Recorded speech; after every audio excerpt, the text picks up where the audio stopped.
দুনিয়াতে যাকে ভালোবাসবে তার সাথে উঠবে।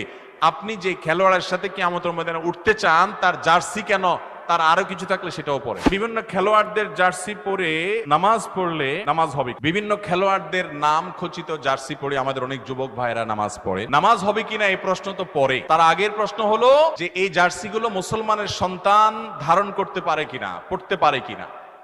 আচ্ছা, আপনার বাবাকে বা আপনার মাকে গালমন্দ করে কিংবা আপনার মায়ের সতীত্ব নিয়ে প্রশ্ন করে, এরকম কোন লোক যদি থাকে যে আপনার জন্ম নিয়ে বাজে কথা বলে, এই লোকটা যত ভালো পারফরমেন্স দেখাক যে কোনো সেক্টরে, তার সাথে কখনো আপনার হৃদ্যতা, তার সাথে কখনো আপনার সম্প্রীতি, তার ভক্ত হওয়া, তার ভালোবাসা, এটা কোনোদিনই সম্ভব হবে না।